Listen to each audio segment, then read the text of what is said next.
si ustedes recuerdan bien, la última vez que estábamos hablando del renal, quedamos básicamente en unas cositas, ¿verdad?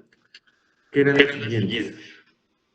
Entonces, dijimos que la filtración, bueno, dijimos que a nivel renal teníamos como cuatro procesos, ¿no? Pero dijimos que esos cuatro procesos solo habían tres que eran muy importantes, que eran la filtración, la reabsorción y la secreción. Todos supremamente importantes.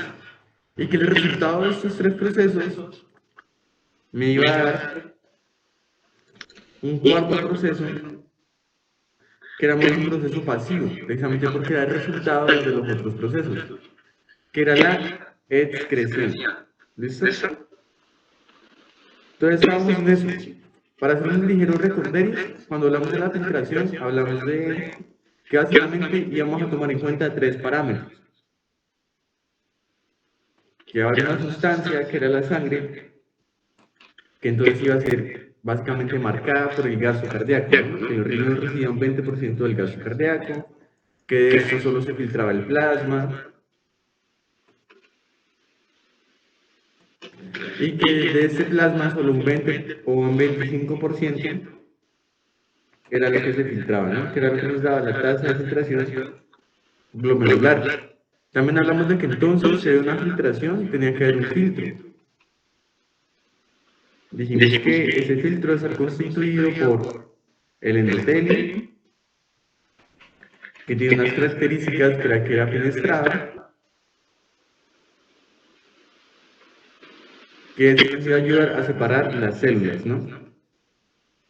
Luego que también está la membrana basal, que se nos iba a ayudar a separar las proteínas más grandes.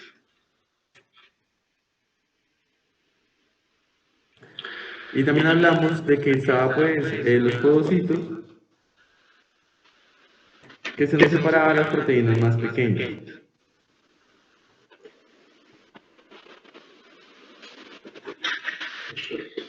Y también hablamos de que el tercer parámetro muy importante era la presión que me iba a ayudar pues, a ejecutar la filtración, ¿no? Que hablamos que había básicamente unas presiones que estaban a favor de la filtración y otras que estaban en contra. Entonces, que esto era súper importante porque pues entonces a favor tenemos la presión hidrostática glomerular y la presión oncótica glomerular. Que esta presión oncótica glomerular era muy importante, ¿por qué? Porque regularmente era cero, porque las proteínas en teoría no deberían estar pasando, ¿no? Sin embargo, cuando habían pacientes que tenían proteinuria, pues esta presión podía aumentar y podía generar enfermedades.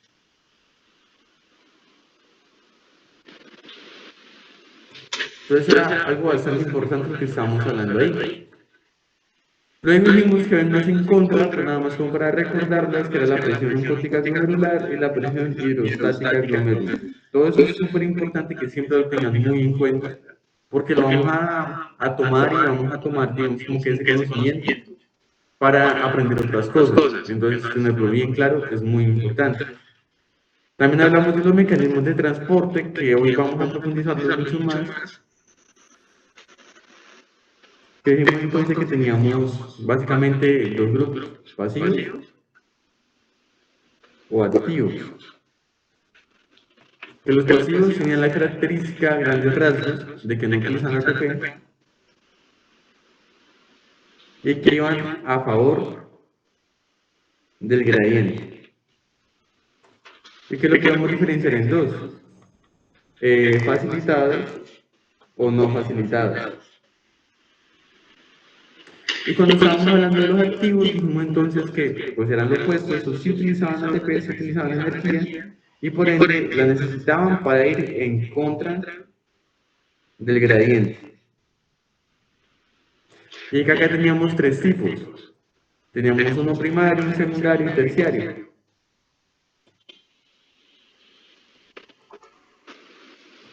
¿Listo? Que el primario era básicamente de bombas como la sodio por las UTPasas, el secundario sobre todo de co y de contratransportadores,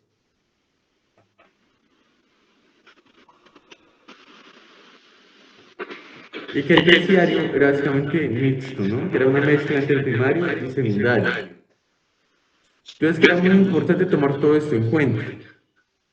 Y que la diferencia entre primario y secundario era precisamente que la ATP de la bomba se usa de forma directa y que esta ATP que se usa de forma directa va a servir de forma indirecta para el secundario. Por eso mismo de que hablábamos que este depende del gradiente y básicamente el que me forma el gradiente es el primario. O sea que entonces, si yo necesito gradiente en el secundario, pues lógicamente necesitaría pues el que me forma el gradiente, ¿no? Que será el transporte primario. Entonces es muy importante tomar todo eso muy en cuenta. Entonces, hasta ahí, ¿hay alguna duda de lo que hablamos la clase pasada? De pronto dicen, no, no me quedó claro eso, no me quedó claro lo otro. ¿Alguna duda? ¿O bien? No, ninguna. Entonces me lo terminé. Vale, perfecto. Entonces, ya entendiendo eso, que todo eso que vimos ya sobre la filtración, los mecanismos de transporte, que hablamos en la anatomía y tal, vamos ahora a hablar de la reabsorción. ¿Listo? Entonces, importante, primero definamos qué es la reabsorción. Sencillito, para que ustedes nunca se les olvide. La reabsorción es el paso de sustancias de la nefrona al capilar. O sea, lo mismo que pues del filtrado, que es lo que está dentro de la nefrona, a la sangre, ¿no? Que es lo que está dentro del capilar. Ahora, es súper sencillo. Entonces, ¿la secreción qué será? La secreción es el proceso contrario. La secreción es el paso de sustancias. Por acá. La secreción es el paso de sustancias de la sangre al filtrado. O lo que es lo mismo, del capilar a la nefrona. Entonces, con esa definición, súper sencillo que ustedes sepan. Entonces, ¿qué es lo que yo reabsorbo? Básicamente es lo que se va filtrado, pero tengo que devolverlo. Ya, o sea, lo devuelvo otra vez a la sangre. Porque no olviden que al final de cuentas lo que se filtra viene de la sangre, ¿no? Entonces, si yo pongo acá a mi glomérulo, una arteriola aferente, y tengo acá mi nefrona, pues, ¿qué es lo que se filtra? Pues lo que viene de la sangre, sobre todo pues el plasma, ¿no? Porque ustedes saben que hay que pasar por el filtro. O sea que el filtrado es básicamente un componente de la sangre que pues logró pasar. Entonces, si yo lo devuelvo, estoy diciendo que lo estoy reabsorbiendo. ¿Por qué lo estoy reabsorbiendo y no lo estoy absorbiendo simplemente? Lo estoy reabsorbiendo porque era algo que inicialmente ya estaba en la sangre, ¿sí me entiendes? Diferente a una absorción. Una absorción sería si yo ganara algo. Entonces, una absorción sería si, por ejemplo, yo ganara algo que antes no tenía. La reabsorción sería entonces recuperar algo que yo ya tenía. Como en este caso, pues los componentes que se alcanzaron a filtrar, pues los devuelvo. Y por la secreción será entonces pasar cosas que no se alcanzaron a filtrar al filtrado, ¿listo? O sea, adicionar cosas al filtrado. Por eso entonces decimos que la excreción es en última instancia lo que se filtra más lo que se secreta. O sea, lo que tengo que botar y no se alcanzó a filtrar, pues lo tengo que secretar, ¿no? Menos lo que reabsorbo, ¿no? Porque eso sería entonces algo que le estaría quitando al filtrar. Entonces ahí es súper sencillo eso. O sea, son definiciones bastante fáciles, no es nada complicado. Todo lo que yo reabsorbo, lo que ya tenía en la sangre, se me pasó, lo tengo que volver otra vez al capilar. Y entonces lo que es un secreto será entonces ¿qué? Pues aquello que no se alcanzó a filtrar, pero lo que yo tengo que botar, pues entonces lo boto. O sea, lo paso desde el capilar a la nefrona, ya que no alcanzó a pasar pues por el filtro, ¿no? Es muy sencillo el concepto. Entonces vamos a profundizar ahora sí en la reabsorción. Entonces, para hablar de la reabsorción, vamos a hablar sobre todo del túbulo contorneado proximal. Porque en el túbulo contorneado proximal es donde se da aproximadamente de un 70 a un 90% de la reabsorción, dependiendo de la sustancia, ¿no? Pero acá pues la reabsorción es masiva. Entonces, si acá tenemos la nefrona, la reabsorción en esta zona del túbulo contorneado proximal es masiva. Por ende, es una zona que tiene mucha cantidad o muchos requerimientos de energía. Por lo mismo, es una zona que si necesita mucha energía, pues necesita mucho oxígeno y muchos nutrientes. Por lo mismo, entonces, es una zona que es muy vulnerable a la isquemia, ¿no? O sea que si usted le quita la sangre a la nefrona, pues las primeras zonas que se van a morir, pues son las que necesitan más energía, ¿no? Las que necesitan más sangre. Entonces, pues si el túbulo contorneado proximal es de esas zonas que necesitan más sangre, pues es natural que cuando quitemos la sangre, pues la primera parte que se muera sea el túbulo contorneado proximal, ¿verdad? Entonces, vulnerable a la isquemia, ¿no? Y pues isquemia puede llevar a algo que llama necrosis tubular aguda. ¿Listo? Básicamente que se me muere el túbulo rápidamente. Entonces, necrosis tubular aguda. Igual profundizaremos mucho más cuando estemos hablando, por ejemplo, de patología, ¿no? Entonces, así vamos súper bien. Ahora vamos a continuar entonces con esto.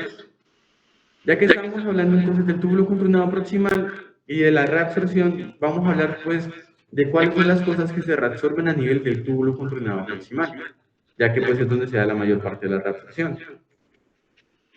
Entonces, acá yo les hago a ustedes una pregunta pues para que ustedes la hagan pues cada una a sí misma, que es lo siguiente.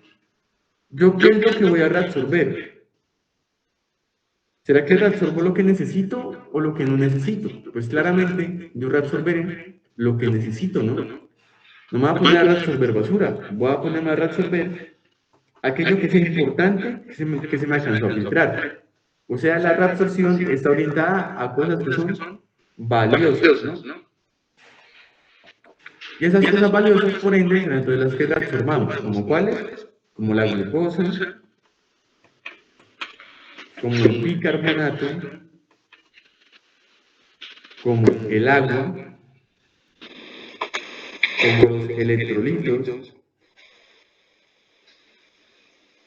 como por ejemplo el fosfato,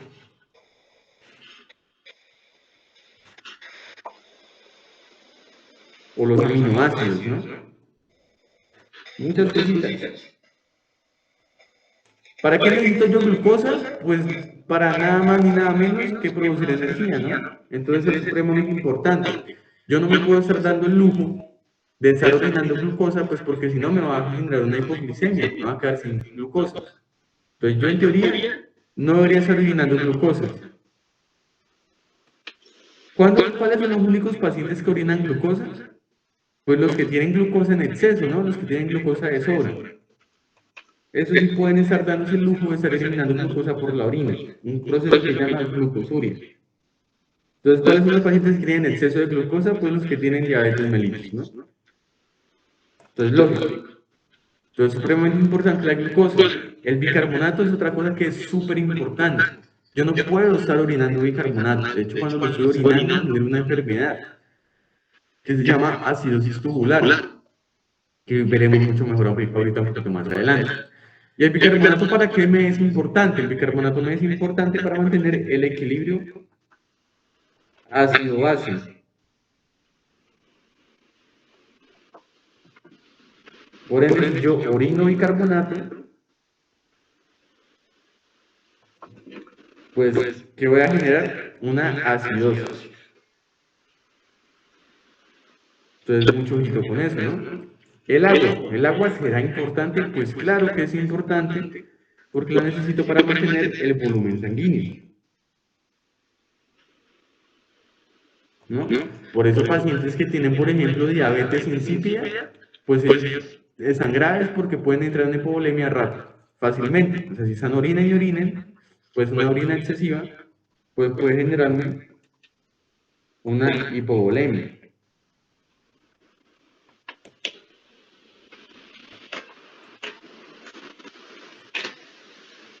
Los electrolitos también son muy importantes, son supremamente importantes. Electrolitos como cuáles, como el sodio, como el potasio, como el calcio, como el magnesio, como el cloro. Todos son importantes para procesos, sobre todo de despolarización. Son muy importantes en general, todos son muy importantes para generar potenciales de acción. O sea que se puede afectar el corazón, que tiene potencial de acción, se puede afectar el sistema nervioso, que las neuronas tienen potencial de acción, se puede afectar el músculo esquelético, que también tiene potencial de acción. Entonces, todo es súper importante. El fosfato es muy importante porque nos ayuda a la calcificación de los huesos. Y los aminoácidos ni se diga, ¿no? Porque nos ayudan a sintetizar las proteínas, que las proteínas literalmente están en todos lados, ¿no? No hay ningún órgano, no hay ninguna zona en todo su cuerpo que no tenga alguna proteína. Entonces es importante que revisemos todo este tipo de cosas. Ahora, ya Qué una vez que pena. dijimos eso, sí, cuéntame, Disculpa, José, ¿el fosfato para qué era? para mineralizar los huesos, ¿listo? Ah, listo, muchas gracias. Dale, perfecto. Entonces, todos estos, digamos, como componentes son extremadamente importantes. Son muy importantes en el sentido de que, pues, cumplen funciones esenciales dentro del metabolismo y por lo mismo, pues, no podemos estar orineros, pues, entonces nos quedamos sin ellos, ¿no? Y pues sería una cosa muy grave. Por eso los vamos a reabsorber. Entonces, ¿cómo los vamos a reabsorber? O sea, ya sabemos por qué. Ahora vamos a ver el cómo. Pues lo vamos a hacer mediante mecanismos de transporte. ¿Listo? Por eso les dije que si entendían mecanismos de transporte, pues entendían básicamente toda la fisiología renal. Porque todo ahora en adelante van a ser puros mecanismos de transporte.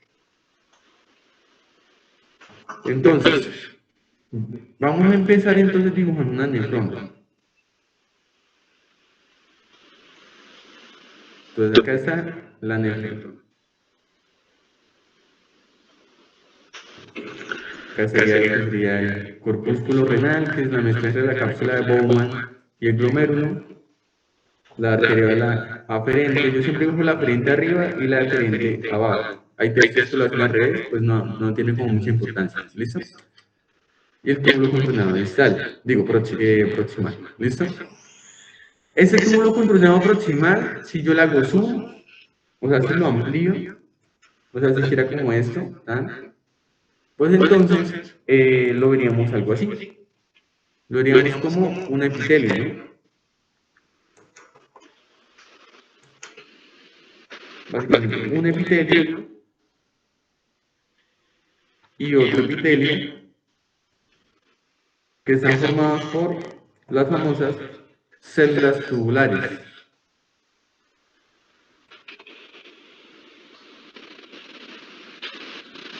Hay gente, bueno, hay personas que tal vez por desconocimiento o por falta de conocimiento del tema, piensan que la nefrona es una célula. Una confusión que, digamos, puede llegar a ser entendible de por qué piensan eso, ¿no? Pero realmente no hay nada más alejado, pues, de la realidad. La nefrona no es una célula, sino que la nefrona es una unidad funcional. ¿Listo? La nefrona es una unidad funcional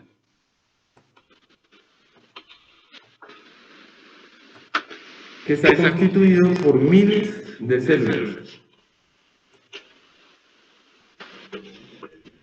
Células que llamamos las famosas células tubulares. ¿Listo? Tiene células tubulares. Tiene, por ejemplo, también células principales, células intercaladas, tiene muchos tipos de células, ¿no? Pero las que nos van a importar ahora van a ser las células tubulares principalmente. ¿Listo? Permítanme un momento.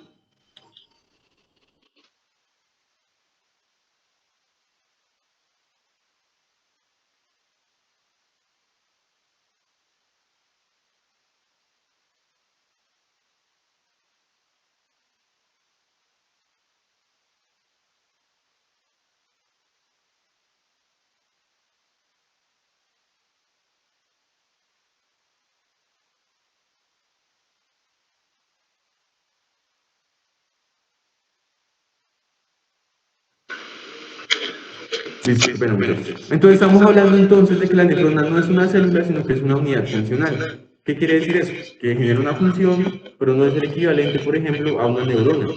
Para nada. Más bien la nefrona está constituida por muchos tipos de células, como células tubulares, células principales o células intercaladas, por dar algunos ejemplos. Y que sobre todo vamos a hablar de las células tubulares, que son las principales que están a nivel del túbulo contorneado proximal. O sea, todas estas son células tubulares. ¿Listo? Ahora, es importante que entonces vamos a hacer zoom otra vez. Vamos a coger una de estas células y la vamos a hacer grande. ¿Listo? Entonces acá el segundo zoom. Lo que sería el zoom por 2. ¿Listo? Como si estuviéramos en un microscopio. Ahora vamos a ver estas células mucho más grandes. Ya al estar mucho más grandes, ponen la más grande, eh, digamos que está así de grande.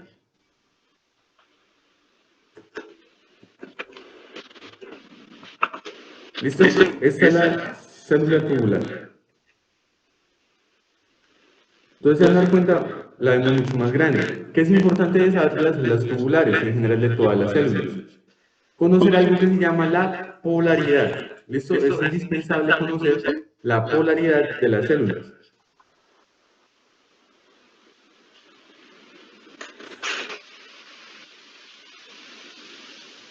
Esto, conociendo la polaridad de las células, es mucho más fácil para nosotros, digamos, ubicarnos cuando hablamos de zonas. Entonces, ¿qué es importante que sepan? Hay una zona que va a tener microvelocidades en la célula y hacia dónde van a estar las uniones intercelulares. Entonces, en esta zona van a haber microvelocidades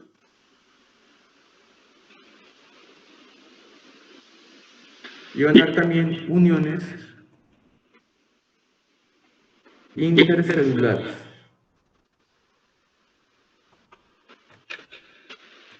O sea, súper sencillo, ¿no?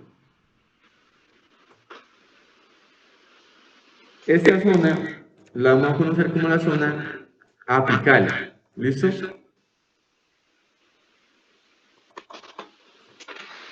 ¿Y qué es importante saber de la zona apical? Que siempre está mirando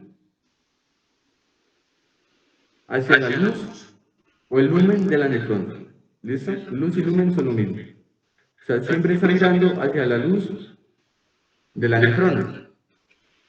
O sea que cuando ustedes piensen en la zona apical, tienen que acordarse que la zona apical es aquella que está mirando la luz de la nefrona, o sea, la que está mirando como hacia adentro, ¿no? Como hacia el interior. Y que por entonces, mientras por ejemplo, la zona apical de esta célula estaría acá, la zona apical de esta célula estaría acá, ¿no?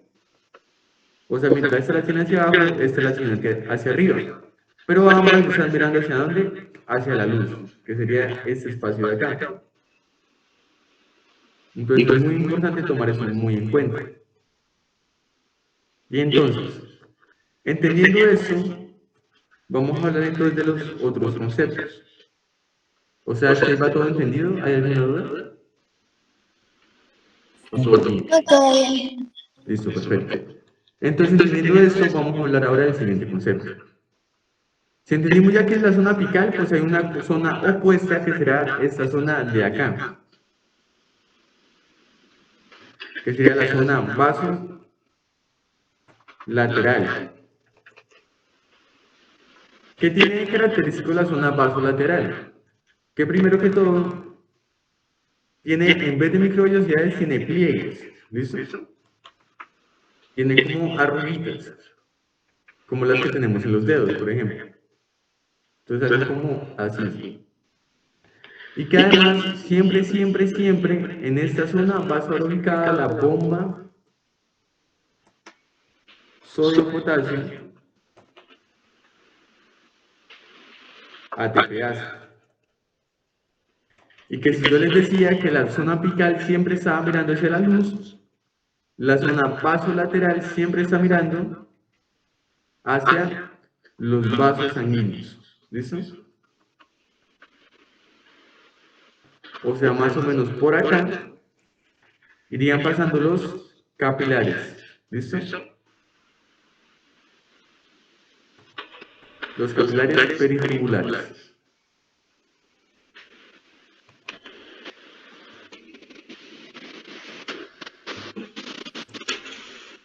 Entonces, nuevamente, ahí es lo que estábamos diciendo ahorita.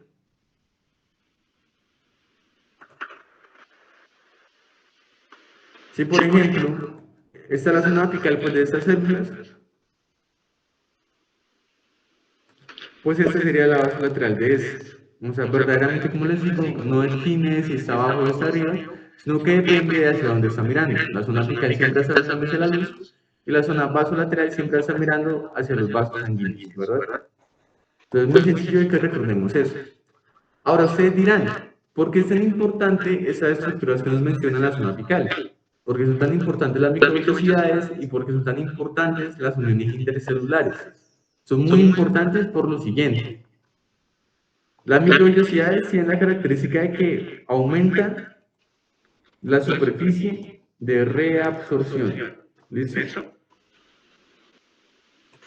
¿Por qué? Porque si, por ejemplo, esta zona fuera plana,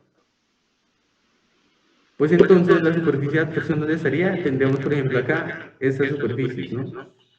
Pero como esta es con microvellosidades, pues entonces hay muchos más lugares donde se puede reabsorber, ¿no? Entonces, muchísimos más lugares cuando hay microvellosidades. Por ende decimos que las microvellosidades son importantes para aumentar la superficie de reabsorción.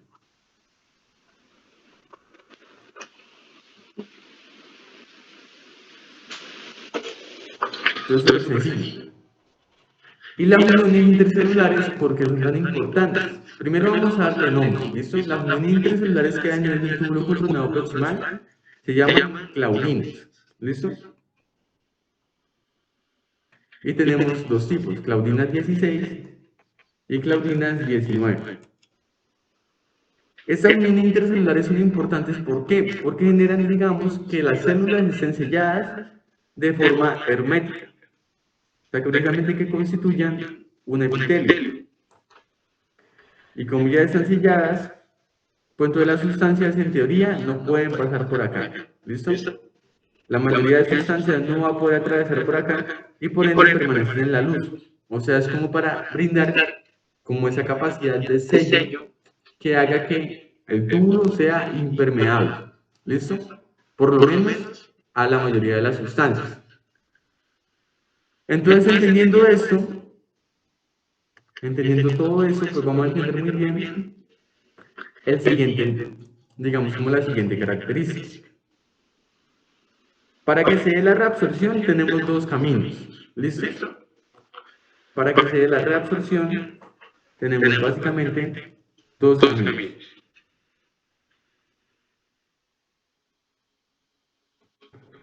Se pueden reabsorber las cosas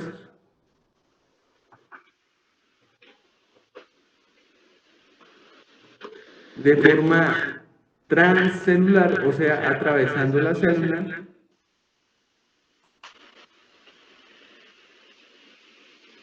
o se pueden resolver las cosas entre las células, pasando a través de las uniones intercelulares, o sea, algo así.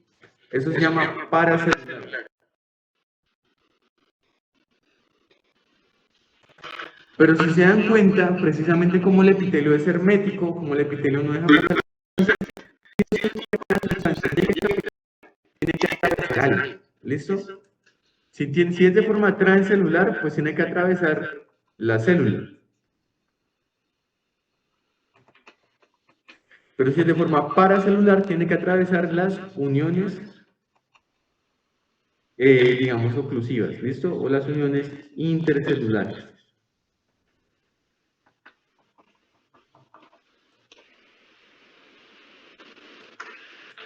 ¿Listo? Entonces es muy importante que tomemos eso muy en cuenta. ¿Listo? Ahora, entendiendo este concepto, vamos a hablar ahora de otros supremamente importantes. O sea, esto es como una introducción, ¿listo? Una introduccióncita para entender cómo lo básico de la reabsorción, entender eso. Ahora sí vamos a hablar de cómo se reabsorben las sustancias. Entonces, el mecanismo que vamos a utilizar, pues ya sabemos que. ¿Para qué la reabsorbemos? Porque son importantes. ¿Cómo la reabsorbemos? Utilizando mecanismos de transporte. ¿Cómo también la podemos reabsorber? Pues utilizando los mecanismos de transporte y vamos a tener dos opciones, pasando a través de las células o pasando al lado de las células a través de las uniones oclusivas. Y también sabemos entonces que las células van a tener unas polaridades, que pueden estar apicales o a paso lateral, que la apical tiene la característica que más que una posición es una orientación. O sea, si yo estoy mirando hacia la luz de la neurona, yo soy apical. Ahí que tengo microvellosidades y uniones intercelulares. Si yo estoy mirando hacia el vaso sanguíneo, yo soy entonces vaso lateral. Ahí que tengo pliegues, y importante que anoten eso, en la zona vasolateral siempre está la bomba sodio-potasio ATPase. ¿Listo? Entonces, eso es como lo principal. Ahora vamos a hablar de las sustancias que vamos a reabsorber. Y de paso, pues vamos a ir mencionando algunas patologías, pues para que vayan conociéndolas. Entonces, lo importante acá es lo siguiente. Entonces, vamos a empezar con la glucosa. ¿Listo? Vamos a ver una por una todas las sustancias, pero va a ser bastante sencillo. Entonces, la glucosa se reabsorbe nuevamente de forma transcelular, o sea, a través de las células. La mayoría de las sustancias se reabsorban de forma transcelular. Sin embargo, pues para que la glucosa pueda atravesar la célula, vamos a necesitar unos transportadores. ¿Listo?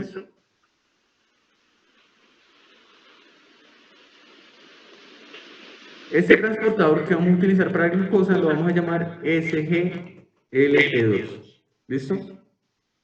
S de sodio, Gl de glucosa y T de transportador.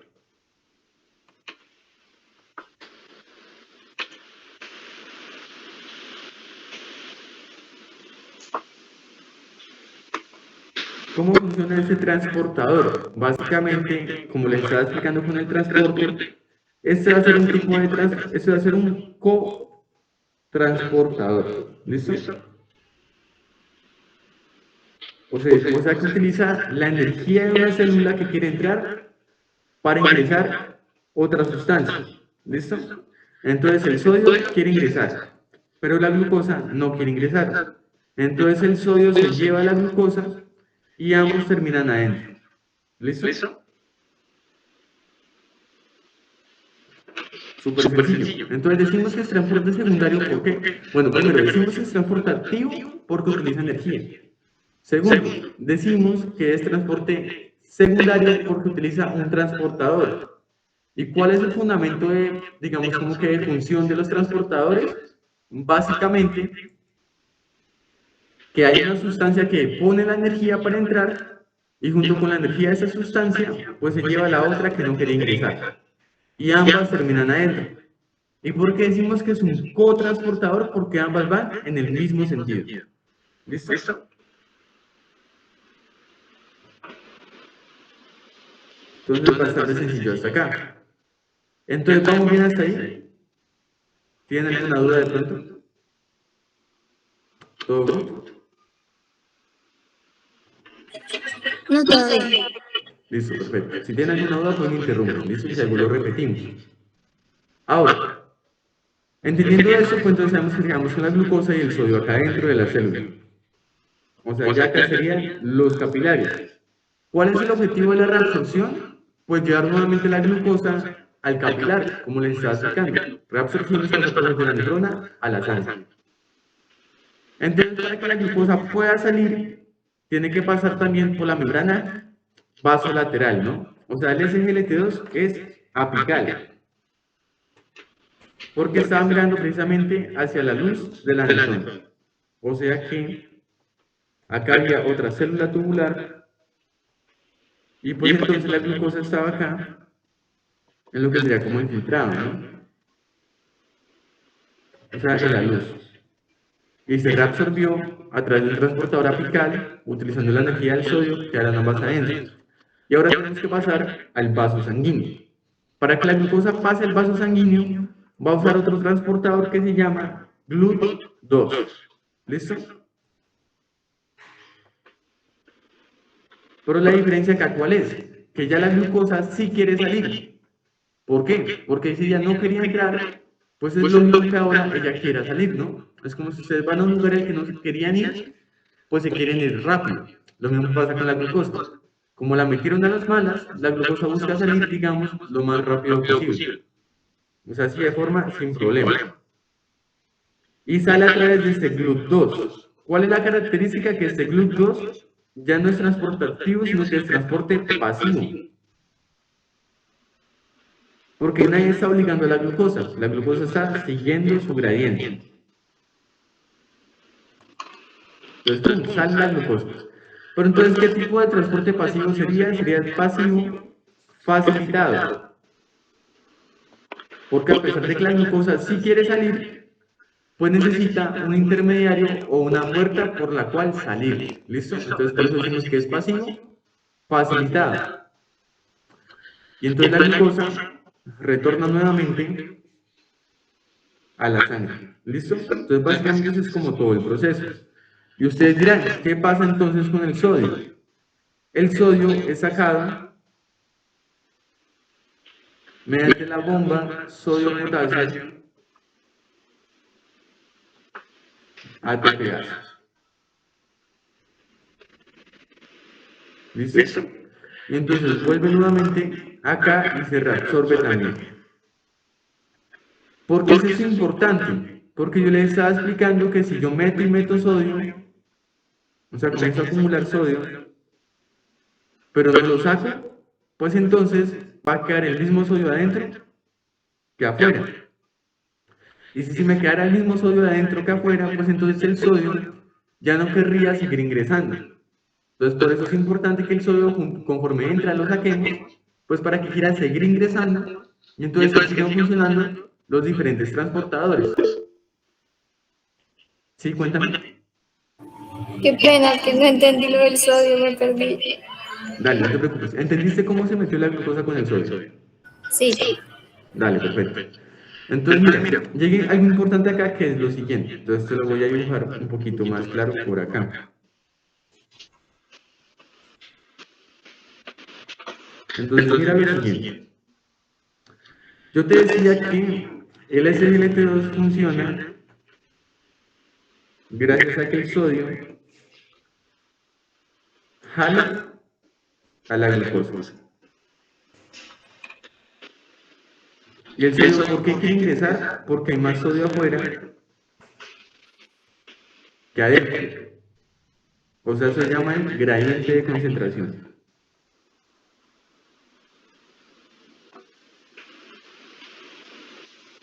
Siempre las sustancias quieren ir de donde hay más a donde hay menos. O sea, siempre quieren ir en este sentido. ¿Qué sucede entonces? ¿Qué es lo que ayuda a que haya menos? Pues que cada sodio que entra, la bomba sodio-potasio lo saca, ¿no? Entonces, por eso acá permanece poquito sodio. Gracias a que la bomba sodio-potasio ATPase saca el sodio de forma constante.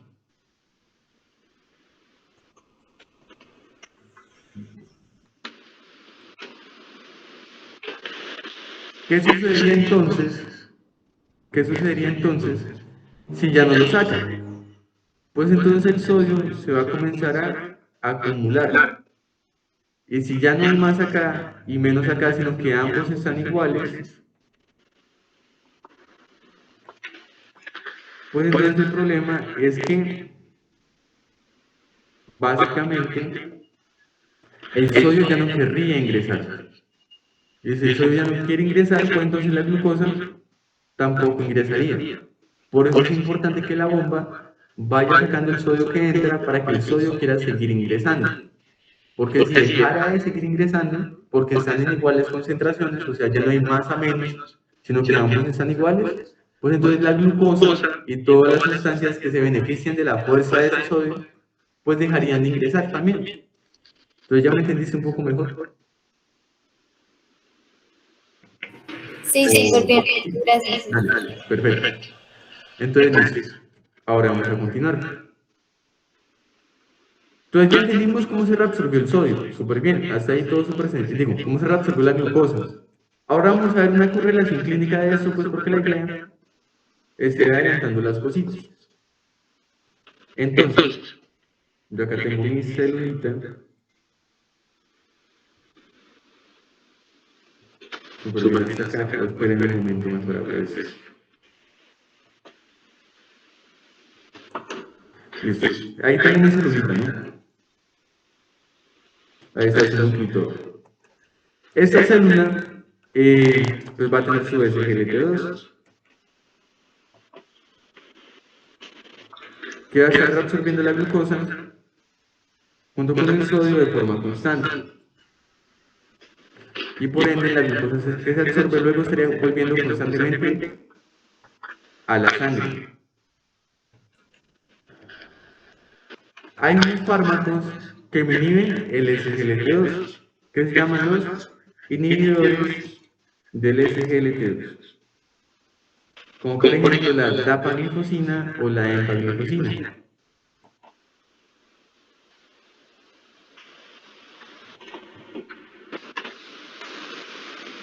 La empaglifosina. Estos fármacos me van a generar básicamente dos cosas. Primero, como yo no estoy reabsorbiendo la glucosa, porque inhibí al transportador, pues entonces la glucosa ¿dónde va a quedar? En la nefrona y por ende va a quedar en la orina, ¿no? O sea que podemos decir que esos fármacos me generan glucosuria. ¿Listo?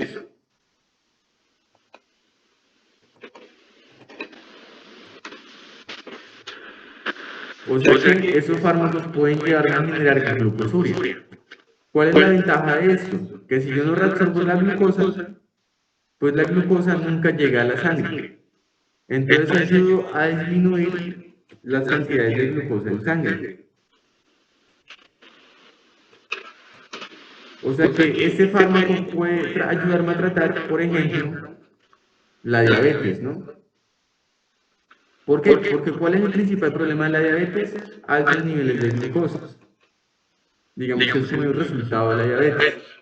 Si yo inhibo la reabsorción de esta glucosa, pues entonces voy a estar perdiendo glucosa. Y entonces al perder glucosa voy a disminuir los niveles de glucosa y por ende voy a mejorar la glucemia, ¿no? La glucosa en sangre. Eso sería como lo beneficioso, ¿no? O sea, eso es como la ventaja y para lo que fueron creados esos fármacos. Pues hombre, si la glucosa se me pasó al riñón y yo ya de por sí tengo mucha glucosa, pues entonces inhibamos al que me la reabsorbe para que esa glucosa que pasó, yo la olvide. Y entonces así la pierda, ¿no? Porque si sale de mi cuerpo, pues es glucosa que yo ya no puedo utilizar. Entonces, ¡pam! Esta glucosa se pierde. Y entonces, si nunca llega a la sangre, me va a ayudar a disminuir los niveles de glucosa en sangre y me puede ayudar a tratar patologías como la diabetes mellitus tipo 2. Ahora, ¿cuál es el problema? Que la glucosuria, pues es básicamente una orina dulce, porque pues tiene glucosa, a final de cuentas. Y por ende, como es una orina dulce, una orina con nutrientes, sirve como caldo de cultivo.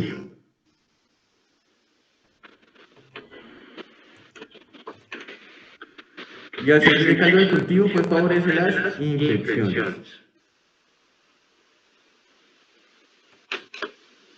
Y entonces se generan infecciones de vías urinarias, como la cistitis o la pielonefritis. ¿Listo? Que yo creo que ustedes ya las habrán escuchado.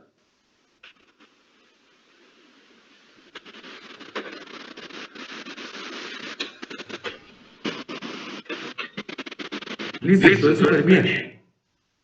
Entonces, referente a la glucosa, sabemos ya que entonces se reabsorbe en el cúmulo controlado aproximado mediante un transportador que se llama SGLT2, que coge un sodio que jala con fuerza la glucosa.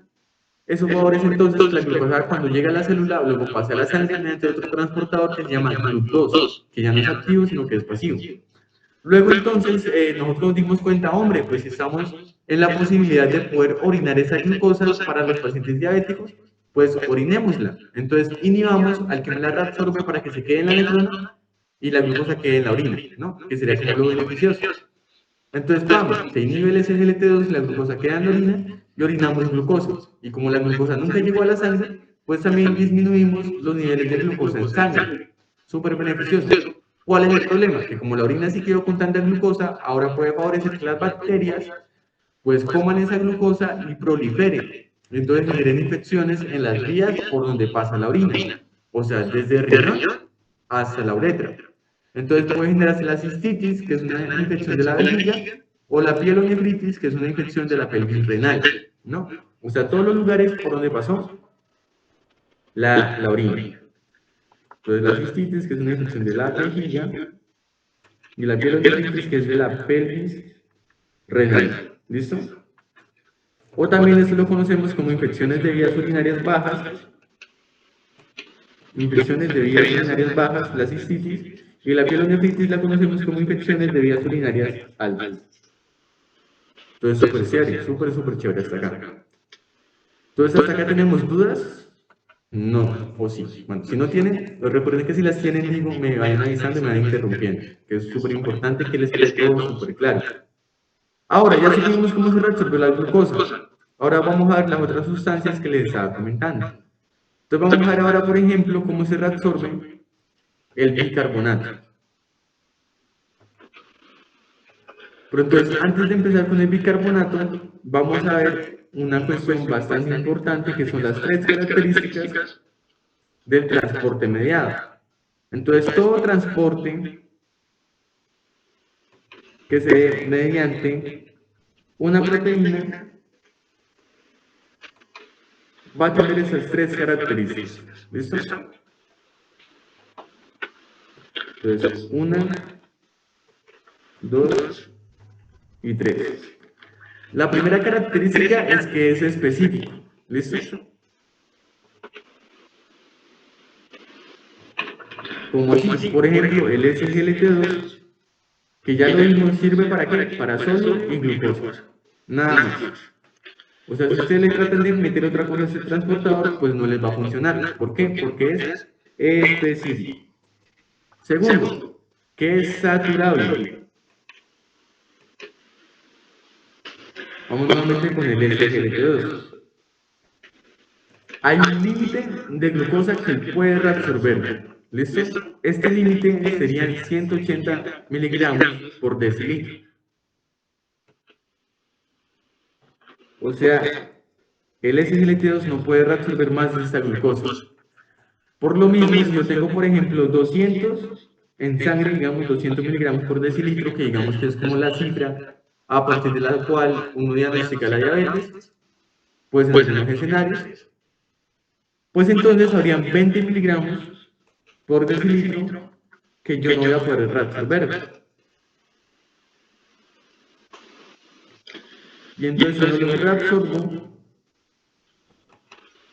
pues entonces los orino, ¿no? Entonces más o menos a partir de los 180 miligramos por decilitro se empieza la glucosuria. Entonces si se dan cuenta, hay dos tipos de glucosuria. Hay una glucosuria que es porque tengo demasiada glucosa, y hay otra farmacológica, que es porque estoy inhibiendo al que me lo reabsorbe. Entonces básicamente para que se acuerden, hay una glucosuria, que es porque hay más de 180 de glucosa, y otra que es porque estoy inhibiendo al SGLT2 mediante fármacos. Y pues ambas generan las mismas complicaciones, infecciones de vías urinarias. Y la tercera característica del transporte mediado por proteínas es que es competitivo.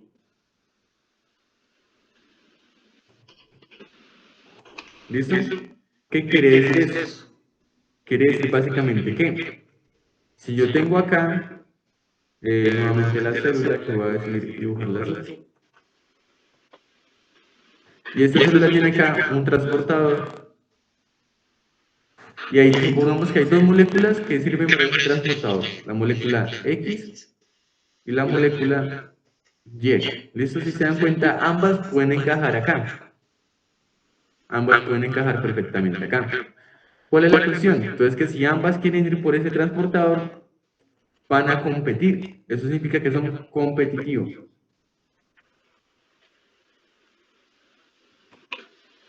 Y siempre gana ¿cuál? La molécula que tenga una mayor afinidad por el transportador. ¿Listo? Entonces esas son las tres características que quiero que tengan en cuenta siempre. Que el transporte mediado por proteínas es específico, o sea que la proteína que me transporta una cosa no me transporta otra, o sea, me transporta ese grupo de cosas, nada más. Es saturable, o sea que si yo tengo 200 de glucosa, pero entonces yo apenas tengo 180 posibles gracias a mis transportadores, pues entonces hay 20 que simplemente no reabsorbo, no porque no quiera, sino porque no puedo, no tengo suficientes transportadores. Y lo tercero es que es competitivo, o sea que si hay dos sustancias que utilizan el mismo transportador, pues entonces esas dos sustancias van a pelear por ese transportador y va a ganar pues la que tenga mayor afinidad. ¿Listo? Entonces, bien hasta ahí. Vamos a tomar, si quieren, muchachas, un descansito de 6 minutos y continuamos. ¿Les parece? Dale, José, gracias. Dale, perfecto. Entonces, vamos a vernos en 6 minutitos.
¿Listo, muchachos? Vamos a continuar. Entonces, recordamos que el bicarbonato es importante por varios motivos. Porque sobre todo, dentro de esos motivos, el más importante, digamos como el más característico, es que nos va a ayudar a mantener el equilibrio ácido-base. Ahora, ¿por qué lo vamos a reabsorber? Bueno, ya sabemos por qué, pero ¿cómo lo vamos a reabsorber? Acá no es lo importante.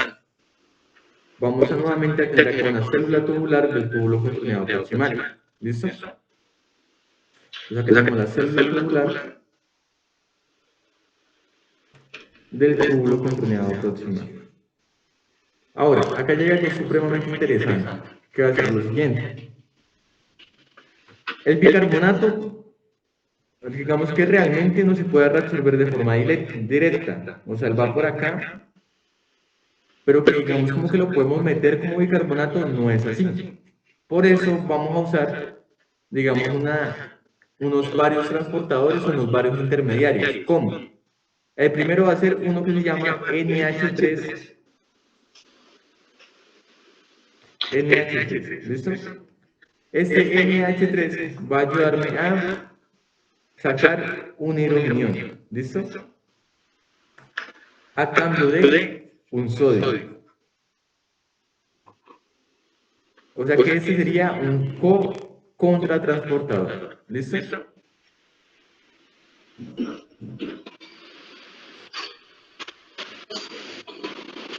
¿Por qué sería contratransportador? Porque estamos utilizando la energía de uno para sacar al otro en sentido contrario, ¿verdad? A diferencia ahorita con el SGLT2, que decíamos que ambos iban en el mismo sentido. No, acá no. Acá ingresamos uno para sacar el otro.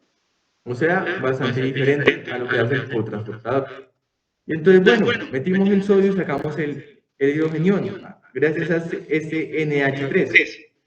Ahora, ellos dos, el hidrógeno y el bicarbonato, se van a unir. ¿Se van a unir para qué?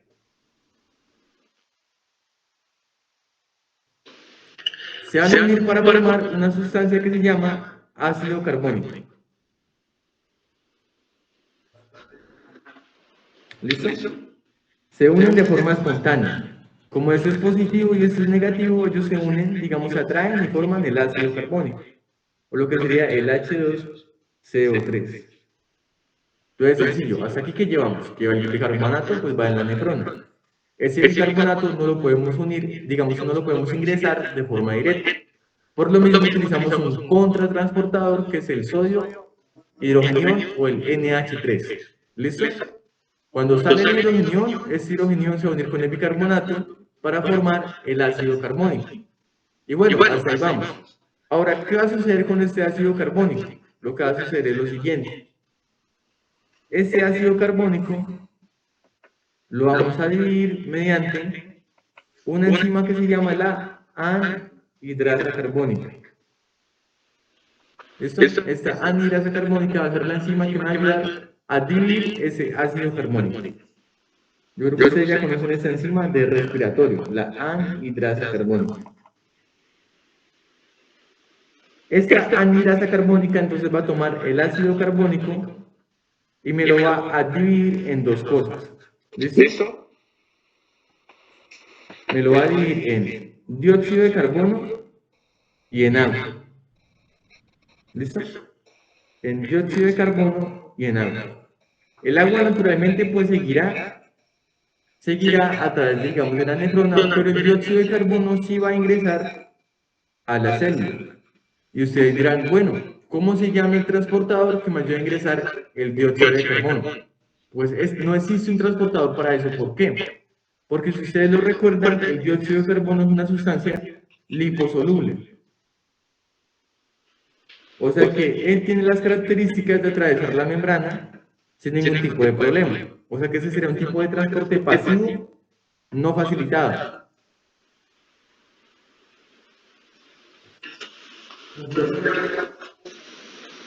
¿Listo? Pasivo no facilitado. ¿En qué sentido?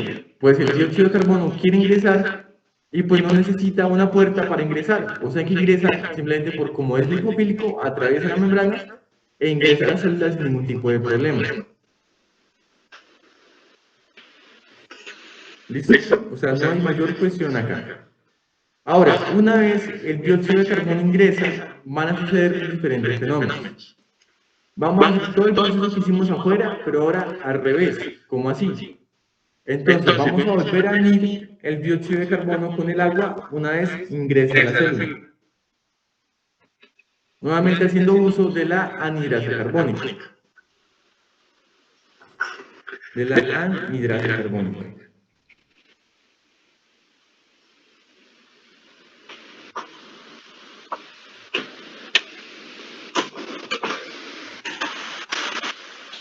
O sea que si se dan cuenta, hay una anhidrasa carbónica afuera de la célula y hay otra dentro de la célula. O sea que en total hay dos anhidrasas carbónicas.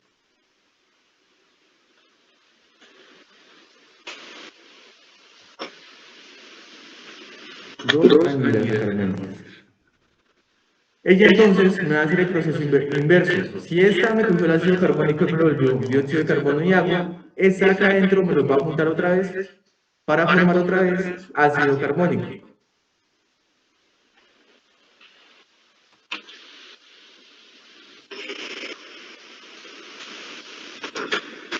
Y ese ácido carbónico solito se va a separar en bicarbonato y en hidrogenión. ¿Listo? O sea, no se les olvide que el ácido carbónico es una sustancia inestable. O sea que tiene como la capacidad de formarse o de desformarse fácilmente. Por ejemplo, si ustedes recuerdan acá, el hidrogenión y el bicarbonato se unieron solitos y formaron ácido carbónico. Acá pasa lo mismo, pero al revés. El ácido carbónico solito se diferencia en bicarbonato y en un hidrogenión.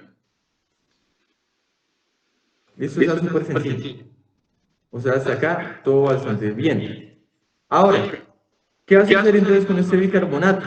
Como yo les decía, si lo estamos reabsorbiendo, pues nuestra meta es llevarlo ¿a dónde? Pues llevarlo al capilar, o sea, de vuelta a la sangre. Sin embargo, para sacarlo de la célula a la sangre necesitamos nuevamente la ayuda de otro cotransportador. ¿Cuentan? Y qué pena, o sea, la anhidrasa carbónica tiene la capacidad de tanto convertir el agua y el dióxido de carbono en ácido carbónico como de deshacerlo. ¿Sí? Exacto. Tiene la capacidad tanto de ver dióxido y agua en ácido carbónico como de ver ácido carbónico en dióxido y en agua. Entonces, súper bien hasta ahí. ¿Listo? Entonces, una vez formamos, bueno, una vez, entonces juntamos estos dos, formamos el ácido carbónico solito, o sea, se lo hace solito. ¿Listo? Se diferencia en bicarbonato y en un hidrógeno. El bicarbonato, entonces, como les decía, no puede salir al capilar, que es a donde lo tenemos que llevar fácilmente. Entonces, tenemos que intercambiarlo por un sodio. ¿Listo? Y esto lo hace un contratransportador que se llama el transportador sodio bicarbonato. O sea, el nombre es muy fácil. ¿Listo? Contratransportador sodio bicarbonato. ¿Por qué es contra? Porque uno ingresa y el otro sale. Entonces, súper bien. Y entonces finalmente terminaríamos con el bicarbonato en la sangre. O sea, hasta aquí todo súper bien. Entonces, haciendo un resumencito. Tenemos el bicarbonato, no lo podemos meter solo. O sea que lo juntamos con un hidrogeno que sale mediante el NH3, que es un contratransportador, porque mete un sodio para sacar ese hidrogeno. Se une entonces el hidrogeno con el bicarbonato para formar el ácido carbónico solito. Eso también lo hace solito. ¿Listo? Sin intermediarios. Pero ya ahora sí, una vez está formado el ácido carbónico, entra en juego la primera anhidrasa carbónica. Y esta me coge el ácido carbónico y me lo vuelve dióxido de carbono y agua. El agua sigue, pues por la orina, sin embargo el dióxido de carbono se ingresa a la célula fácilmente. ¿Por qué? Porque es liposoluble, o sea, puede atravesar la membrana sin ningún tipo de problema. Ya una vez adentro se revierten los procesos y entra en juego la segunda anhidrasa carbónica. La segunda anhidrasa carbónica. Esta coge entonces junta agua nuevamente con dióxido de carbono para formar el ácido carbónico. Y ya este ácido carbónico, igual que como lo hizo ahorita solito, se diferencia en bicarbonato y en hidrogenión. ¿Qué va a suceder con el bicarbonato? Lo vamos a pasar a la sangre mediante un transportador que se llama sodio bicarbonato, que ese sería contra, porque es uno que ingresa y uno que sale, o sea, en diferentes sentidos. Y entonces, vamos, sacamos el bicarbonato. ¿Y qué va a pasar entonces con el hidrogenión? Pues va a volverse a reutilizar, pues para seguir reabsorbiendo más bicarbonatos. ¿Listo? O sea, para que el proceso se repita, ya que esto es un proceso cíclico. ¿Listo? O sea, vamos reabsorbiendo varios bicarbonatos. Y entonces así todo súper bien. Ahora, llega la correlación clínica y lo que ustedes tienen que saber, que es básicamente qué pasa cuando este proceso sale mal. Muchas veces hay un grupo de personas que nacen sin este transportador, ¿listo? Sin el NH3. Entonces hay un grupo de personas que nacen sin el NH3.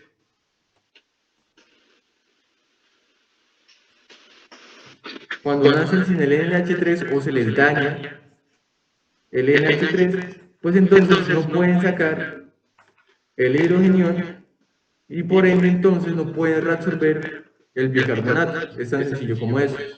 Entonces no se reabsorbe el bicarbonato. ¿Cuál es el problema que yo no reabsorba el bicarbonato? Pues que entonces van a disminuir mis niveles de bicarbonato. Y el bicarbonato es una base, ¿no? Por ende, si disminuyo mis bases, voy a generar una acidosis. ¿Listo? Porque entonces como tengo menos bases, los ácidos van a ganar. Entonces se me genera una acidosis metabólica. ¿Listo? Lo que conocemos como la acidosis tubular tipo 1.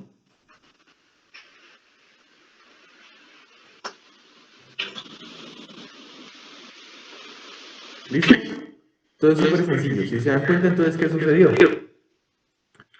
Se me dañó el NH3. Eso es la acidosis tubular tipo 1. Se me dañó el NH3.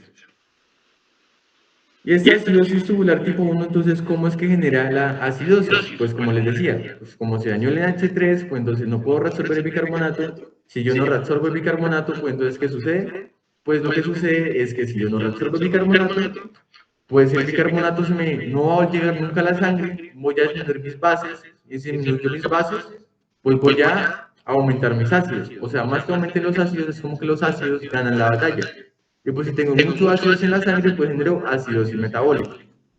O sea que si se dan cuenta, todo eso tiene verdaderamente, digamos, como una correlación clínica bastante clara. ¿Listo? Entonces hasta ahí vamos todos súper bien en ese sentido. ¿Hasta ahí tienen alguna duda? ¿Algo que no hayan entendido? ¿No? ¿Todo bien? Ok. Entonces vamos a continuar. Ya vimos entonces cómo se reabsorbe la glucosa. Ya vimos entonces cómo se reabsorbe, digamos, la glucosa, ya vimos cómo se reabsorbe, ya vimos cómo se reabsorbe el bicarbonato. Ahora vamos a ver cómo se reabsorbe, por ejemplo, las otras sustancias que nos faltan, que pueden ser, por ejemplo, el agua y los electrolitos. ¿Listo? Pero antes de pasar el agua y los electrolitos, hablemos de estos, del fosfato y de los aminoácidos, que son bastante sencillos. Entonces, ¿cómo se reabsorbe el fosfato y los aminoácidos? Lo hacen de la siguiente forma.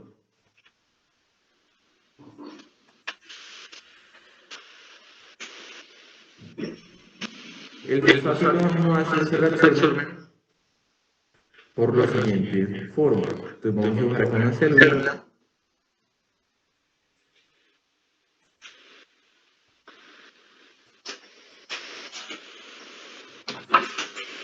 Y lo hago de la siguiente forma. Entonces, si acá tengo el fosfato y acá tengo el aminoácido, vamos a ir acá y lo vamos a dibujar acá en la línea de la neutron. Entonces acá está el fosfato y acá están los aminoácidos. Verdaderamente el proceso es bastante sencillo. Todos los aminoácidos usan un grupo de transportadores que se llaman SLCs. ¿Listo? Que van desde el 1 hasta el 21. O sea, súper sencillo. Simplemente tienen que saber que pues como hay tanta cantidad de aminoácidos, pues tenemos prácticamente 21 tipos de SLCs. O sea, hay SLC1, SLC2 y así. ¿Listo? Continuamos infinito, pues hasta 21. Y esos SLCs tienen toda la característica de que son cotransportadores. ¿Listo? Sobre todo los más importantes de los SLCs son los primeros tres. Y funcionan de la siguiente forma. Como son cotransportadores, básicamente es un sodio que ayuda a ingresar al aminoácido en cuestión. ¿Listo? AA significa aminoácido. Y pues ya no hay mucho que explicar acá. Pues el sodio ayuda a ingresar al aminoácido. Este aminoácido puede llamarse como ustedes quieran, arginina, puede llamarse también, por ejemplo, valina, glutamato, el que ustedes quieran. ¿Listo? Y pues una vez se reabsorbe, pues ya estando el aminoácido adentro, va a ser reabsorbido mediante otro tipo de SLC. ¿Listo? Y pues ya, básicamente no hay mucho complique acá. Y estos SLCs, digamos que aún no están bien descubiertos. O sea, aún no sabemos bien cómo funcionan. ¿Listo? Nada más es eso. Y el fosfato, más que cómo se reabsorbe, porque básicamente se reabsorbe por un transportador específico, que regularmente es como, básicamente la traducción es como carrier, o bueno, la traducción en español sería como transportador de fosfato, o sea, no tiene mucho como sentido. O sea, tiene mucho sentido, pero lo que es que no tiene mucho conflicto. Más que aprenderse el transportador, lo que sí quiero que sepan del fosfato es lo siguiente. Ese transportador que me ayuda a absorber el fosfato es inhibido por una hormona que se llama la PTH, que es la paratormona. ¿Listo? Entonces, como saben, todos los aminoácidos se reabsorben mediante los SLCs, que hay diferentes tipos, del 1 al 21. Los más importantes son los primeros 13. ¿Cuáles son las características de los SLCs? Que todos funcionan mediante, digamos, un mecanismo secundario de cotransportadores. Entonces entra el sodio y entra el aminoácido, el sodio se pone la fuerza para meter el aminoácido. El aminoácido puede ser cualquier tipo de aminoácido, dependiendo pues también del tipo de transportador. Entonces el 1 transportará unos aminoácidos, el 13 transportará otros, el 16 otros y así. ¿Listo? Y luego ese aminoácido, una vez está adentro, pues por otro SLC que aún no está bien tipificado, pues llegará a la sangre, ¿no? Inevitablemente. ¿Y por qué es importante reabsorber los aminoácidos? Pues porque no van a ayudar a sintetizar las proteínas. Ahora en el caso del fosfato, el fosfato se reabsorbe mediante un transportador independiente, o sea, único para el fosfato. ¿Cuál es la cuestión? Ese transportador es regulado por la paratormona, de tal forma que cuando hay más paratormona, cuando hay más PTH, hay menos reabsorción de fosfato. ¿Listo? Y cuando hay menos PTH, hay más reabsorción de fosfato. O sea que son inversamente proporcionales. O sea que lo que hace la PTH es que me va a inhibir al transportador de fosfato. ¿Para qué? Para que no se reabsorba. Entonces, entre más PTH, pues menos fosfato, y entre menos PTH, pues más fosfato. ¿Por qué hace esto la paratormona? Si ustedes recuerdan, la paratormona es secretada por una glándula que se llama la paratiroides.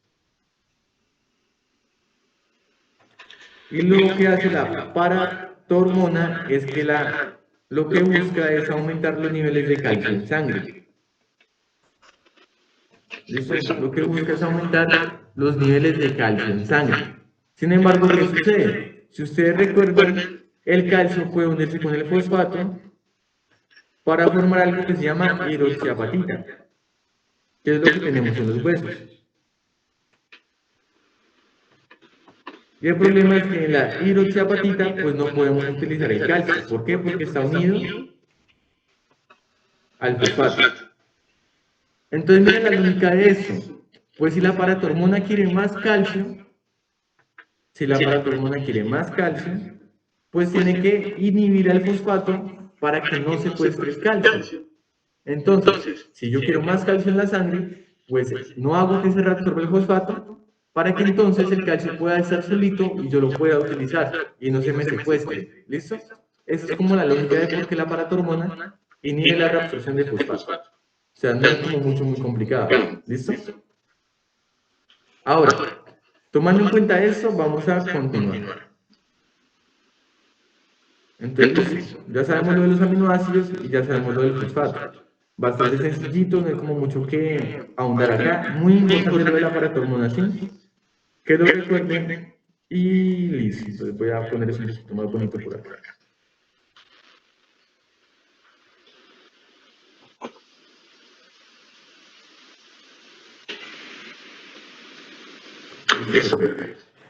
Ahora vamos a hablar así de lo que nos falta, que son básicamente cómo se reabsorbe el agua y cómo se reabsorben los electrolitos. Entonces lo vamos a hacer por acá. Entonces acá va el carbonato, acá va el fosfato. Vamos a hablar ahora de el agua y los electrolitos.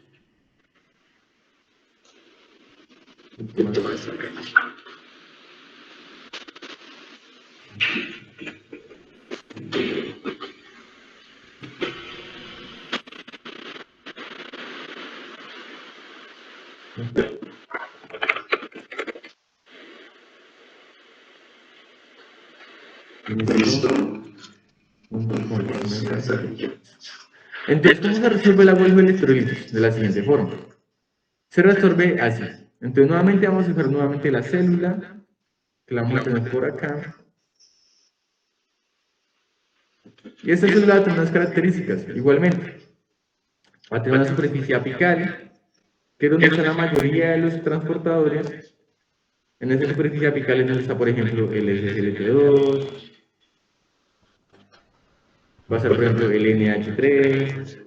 O sea, todo eso están en la célula al mismo tiempo, solo que pues cada uno va haciendo su función. Este pues con la glucosa, este pues con el bicarbonato, va a ser los SLCs también, va a ser el transportador de fosfato, van a ser todos, ¿listo? Y también en la membrana va a haber una sustancia, digamos una proteína, un transportador característico que se llama aquaporina, ¿listo? Se llama aquaporina. Esta aquaporina tenemos dos tipos, ¿listo? Tenemos aquaporina tipo 1 y aquaporina tipo 2. También tenemos otras que son la 3 y la 4, pero eso no son tan importantes. Las 3 y la 4 sobre todo tienen la característica de que son vasolaterales, ¿listo? Vasolateral. Mientras que la 1 y la 2 tienen la característica de que se ubican diferente. La 1 está en el túbulo contorneado proximal y la 2 está en el túbulo contorneado distal y en el túbulo colector. ¿Listo?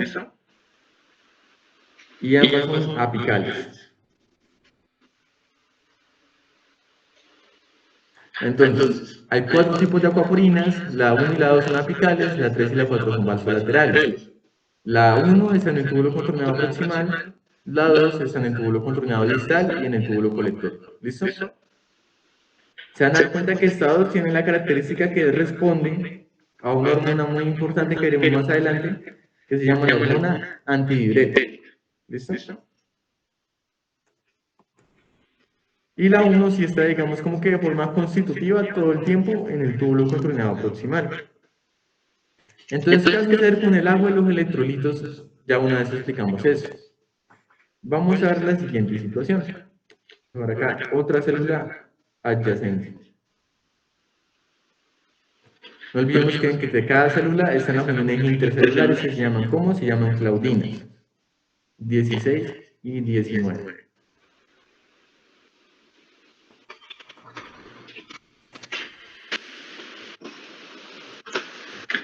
¿Qué sucede con esas claudinas? Ya voy a borrar eso que ustedes ya lo saben, que son los tipos de transportadores que hay en la membrana apical.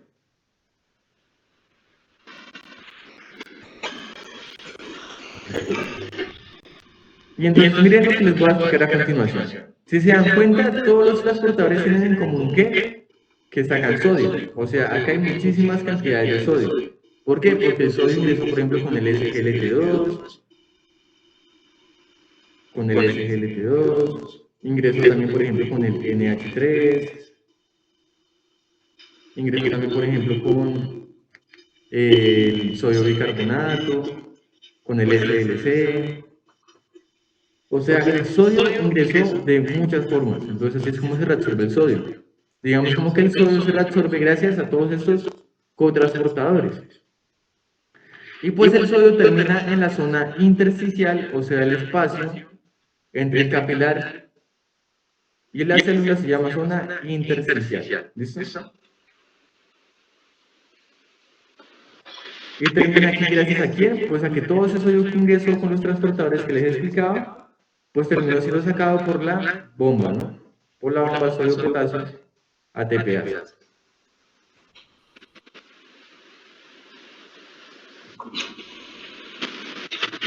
Esto va a generar un fenómeno, ¿listo? El fenómeno es el siguiente.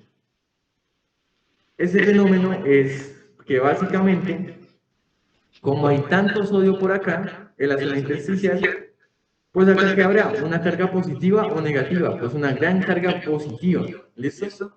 Entonces, todo ese sodio que yo estuve metiendo con mucho esfuerzo todo el tiempo, estuve metiendo riñón, mediante, por ejemplo, pues todos sus transportadores, terminan en el intersticio. Y como el sodio es positivo, pues genera como una carga positiva gigantesca, ¿listo? Genera una carga positiva muy, muy grande en esa zona intersticial. Y esta carga positiva va a llamar ¿a quién? Pues lo positivo atrae a lo negativo. Entonces va a llamar a las sustancias negativas. Sobre todo al cloro. ¿Listo? ¿Y qué sucede con el cloro? El cloro tiene la característica entonces de que es negativo y entonces va a ser atraído por ese sodio. Pero ustedes dirán, pero entonces, ¿por dónde pasa el cloro? El cloro pasa de forma paracelular, ¿listo? O sea, a través de las uniones oclusivas. Básicamente, lo que tiene de características las claudinas es que son impermeables a todo, menos a los iones. Los iones sí pueden pasar a través de ellas. Entonces, ese cloro se ve atraído por toda esa carga positiva del sodio y llega acá y se une con el sodio y forma algo que se llama cloruro de sodio o la que conocemos como la sal de mesa, ¿no? Entonces se unen el sodio y el cloro, que el cloro fue atraído y tal. Se forma la sal de mesa. Ahora, ¿qué sucede? De todas las sustancias, digamos, que nosotros tenemos en la sangre que atraen el agua, la que más atrae el agua es el cloruro de sodio. Por eso nosotros a los pacientes que son hipertensos, pues les restringimos la ingesta de sal, pues para que no tengan mucho líquido y no se les suba aún más la tensión. O sea que todo ese cloruro de sodio va a empezar a llamar muchísima agua, mucha agua porque es muy osmótico. Y entonces ustedes dirán, ¿y entonces por dónde pasa el agua? Pues el agua va a pasar por estas aquaporinas tipo 1, porque no olvidemos que estamos en el túbulo contorneado proximal. Entonces, el agua pasa a grandes cantidades por las aquaporinas tipo 1. ¿Para qué? Para irse a encontrar con el cloruro de sodio.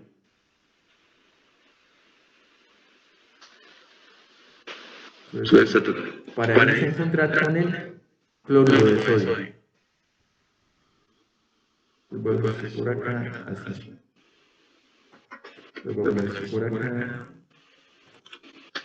Y entonces, vamos, se unen los dos y luego llegan a la sangre. ¿Listo? O sea, así se recupera gran parte del volumen sanguíneo. Pero entonces yo les había dicho algo que era que las aquaporinas tipo 1 eran solo apicales. Por ende, las aquaporinas que salen por la parte vasolateral, o sea, esas aquaporinas vasolaterales, serán entonces la aquaporina 3 y la aquaporina 4. ¿Listo? Y listo, perfecto. Entonces, vamos, así llegaron el sodio, el cloro y el agua a reabsorberse. Entonces, vamos a hacer un pequeño recorderis. Entonces, tengo mucho sodio, ¿por qué? Porque lo reabsorbo prácticamente con todos los transportadores. ¿Quién me lo saca el intersticio? La bomba sodio-potasio ATPase. Ya una vez tengo mucho sodio en el intersticio, este sodio, como es positivo, va a generar una gran carga positiva. Y esa carga positiva pues va a atraer al opuesto, a las cargas negativas. Entonces, ¿cuál es el principal que atrae? El cloro. Este cloro, una vez es atraído, pues tiene que pasar por un lugar. Por donde pasa, pues pasa de forma paracelular, o sea, a través de las uniones oclusivas. Entonces, pasa de esa forma paracelular para llegar entonces al intersticio también y encontrarse con el sodio. Para que van a formar entonces, ¿qué? El cloruro de sodio. Una vez forman ese cloruro de sodio, va a tener la característica de este cloruro de sodio que es muy osmótico, o sea, que jala mucha agua. Entonces, para jalar el agua, pues lo atrae ya. Pero entonces el agua para llegar hasta donde está el cloruro de sodio necesita también, ¿qué? Una puerta. ¿Cómo se van a llamar esas puertas? Se van a llamar acuaporinas. Acu, o sea, las acuaporinas. Voy a dejar por acá, las acuaporinas. Perfecto. Entonces, esas acuaporinas, y pongo esto un poquito más bonito por acá. ¿Listo? Entonces, las acuaporinas van a ser de varios tipos. Hay unas apicales y unas vasolaterales. Dentro de las apicales, las que están acá en el túbulo contorsionado proximal serán las tipo 1. Entonces, las acuaporinas tipo 1 son las que dejan ingresar al agua de la neurona a la célula. Y ya una vez dentro de la célula, ellos tienen que seguir saliendo, o sea, tienen que salir de la célula, pero por la parte vasolateral, para encontrarse con el cloruro de sodio. Entonces necesitan otras acuaporinas, pero estas ya vasolaterales. O sea que ya casi entran en juego las acuaporinas tipo 3 y las tipo 4. O sea que en todo este proceso hay 3 acuaporinas involucradas. La tipo 1, que es exclusiva del túbulo contorsionado proximal y apical. Y las tipo 3 y 4, que están en todos lados, pero en la zona vasolateral. ¿Listo? Entonces, se unen sal con agua. ¿Para qué? Para entonces llegar a la sangre y ayudarme a recuperar todo ese volumen sanguíneo. Porque si ustedes se dan cuenta, yo les decía que el riñón diariamente filtra casi que 180 litros de sangre. Pero realmente nosotros orinamos apenas 1,5 litros o 2 litros. O sea que gran agua que pasa, o sea, una gran parte del líquido que pasa, pues nosotros la tenemos que reabsorber, ¿no? Si no, se generan enfermedades como por ejemplo la diabetes insípida y todo eso que lo veremos un poquito más adelante. Entonces, así se absorbió el agua y los iones. Ahora ustedes dirán, bueno, acá vimos el sodio, vimos también pues el cloro, pero entonces, ¿qué pasa con estos otros iones? ¿Qué pasa, por ejemplo, con el calcio? ¿Qué pasa, por ejemplo, con el potasio y con el magnesio? O sea, ¿qué pasa con esos 3 iones? Pues ellos se van a reabsorber también en ese proceso, pero ¿cómo? Ellos lo hacen mediante un fenómeno que se llama drag water. ¿Listo? El fenómeno se llama drag water. ¿Listo? Este fenómeno va a ser entonces preparar el potasio para el calcio y para el magnesio. ¿Listo? ¿Y de qué consiste este fenómeno? Este fenómeno consiste básicamente en que el agua que se moviliza, toda esa agua que se moviliza, o sea, toda esa agua que ingresa, pues básicamente es como una ola, ¿listo? Como una ola de la playa.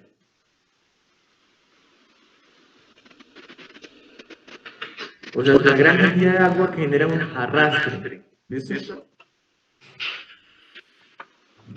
Un arrastre mecánico. En todo ese arrastre mecánico que hace el agua, que básicamente pues cómo se mueve, porque la están atrayendo, pues se lleva muchas cosas con ella, arrastra muchas cosas. En todo el arrastre de esa agua, se lleva también a esos iones, al calcio, al magnesio y al potasio. Todos ellos se ven arrastrados por esas grandes cantidades de agua. Entonces acaba también calcio, magnesio y potasio. ¿Listo? Todo es súper importante. Por eso el fenómeno se llama drag water, o lo que traduce en español como arrastre de agua. ¿Sí? Cuéntame. ¿Todos entran por la vía para el celular? ¿Todos esos últimos? Todos Los los de iones ella. sí, todos los iones ingresan para celular, solo que por el jalón que les da el agua. Muchas gracias. Dale, perfecto. Entonces, súper bien hasta acá. Entonces, ya entendimos cómo se reabsorben todas las sustancias en el túbulo contorneado proximal. O sea, si se dan cuenta, bastante sencillo. Bastante sencillo. O sea, ahí no hay mayor complique. O sea que si vamos acá a la lista, entonces vamos a hacer un pequeño repaso que sería entonces. Por acá, listo. Por acá está. Listo. Entonces, sabemos que la glucosa se reabsorbe entonces por SGLT2. Sabemos que el bicarbonato lo hace mediante NH3, mediante la anhidrasa carbónica y mediante el sodio bicarbonato. Al igual que la glucosa lo hace con el SGLT2 y con el GLUT2. Sabemos que el agua se reabsorbe básicamente por arrastre, por jalón, digamos como por osmosis de cloruro de sodio. Y que junto con ella se lleva la mayoría de los electrolitos, que son básicamente pues el calcio, el potasio, y bueno, y todos esos que ya vimos acá abajo, el cloro tal. Y que lo hace todo esto gracias a que las uniones paracelulares, las claudinas, lo permiten. ¿Listo? El fosfato vimos entonces que se reabsorbía mediante un transportador propio.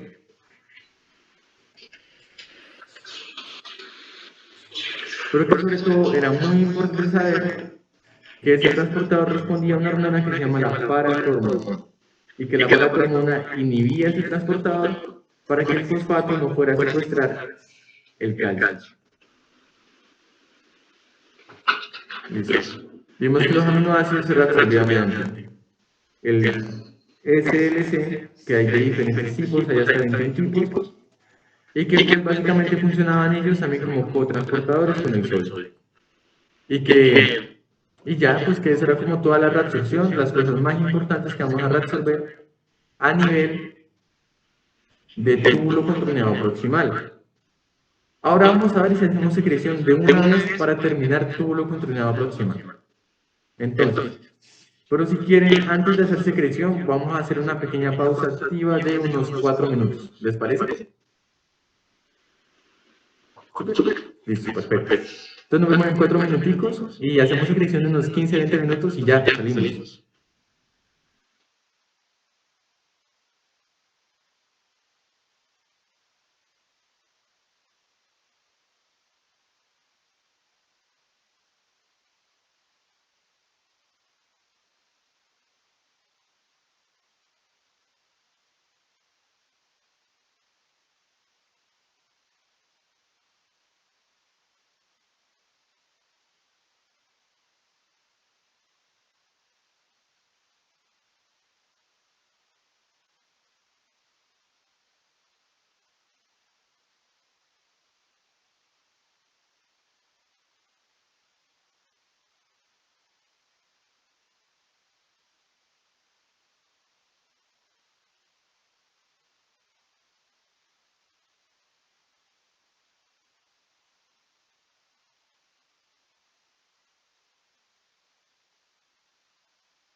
Y eso, muchachos, vamos a terminar entonces ya con secreción y hemos avanzado bastante. Entonces vamos a ver. Entonces vamos a hablar de secreción. Entonces todo lo que hemos hablado en un momento, vamos a ir a secreción. Acá está. Entonces, secreción. La secreción tiene las siguientes características. Entonces, básicamente la secreción va a ser dada por un mecanismo de transporte que llama mecanismo de transporte terciario. ¿Listo? Y acá los principales participantes van a ser las siguientes moléculas. Entonces, para que se lo aprendan una vez, el NADC es un cotransportador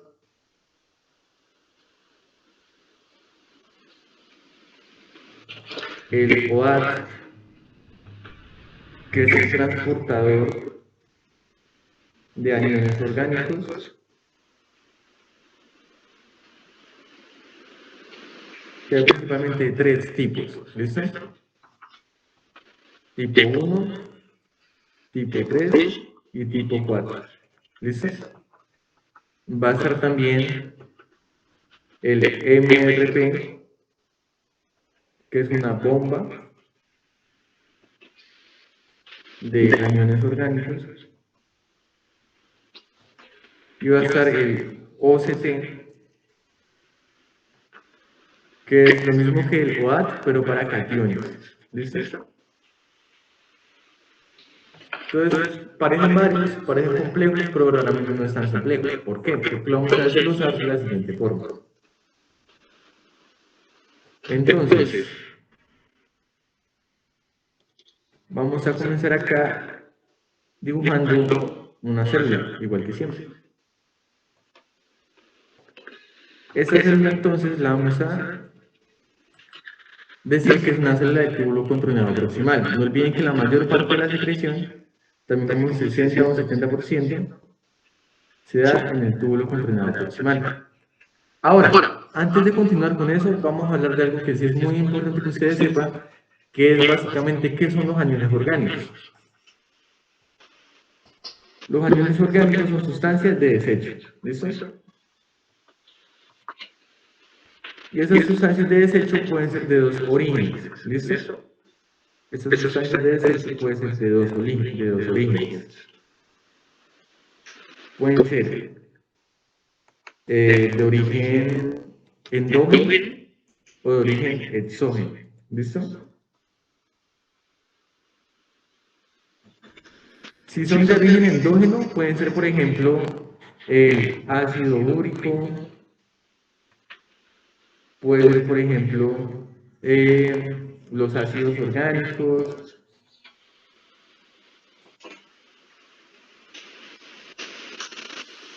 por ejemplo, el lactato es un ejemplo, y así, ¿listo? Si es de origen exógeno, básicamente lo vamos a volver un solo grupo que van a ser básicamente fármacos, ¿listo?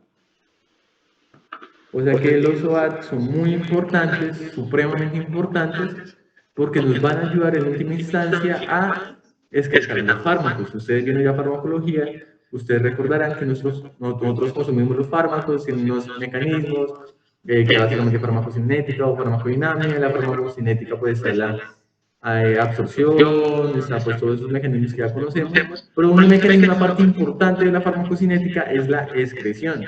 Y ustedes sabrán que tenemos dos tipos.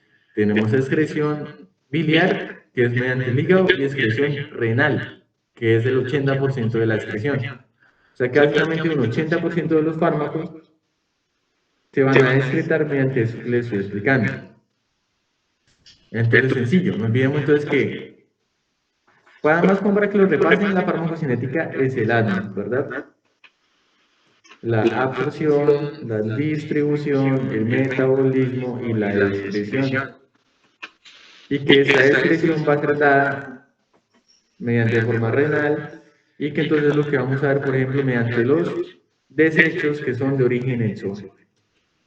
Y va a suceder de la siguiente forma entonces, ahora sí. Entonces todo va a comenzar nuevamente en la célula del túbulo, en la célula tubular del túbulo comprimido proximal,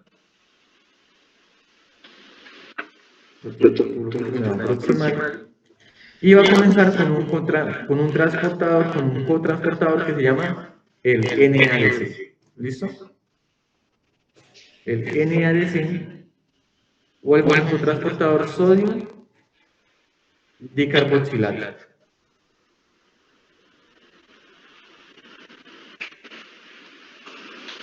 ¿Qué es un dicarboxilato? Un dicarboxilato es básicamente un intermediario del ciclo de Krebs. Puede ser, por ejemplo, el alfa-cetoglutarato,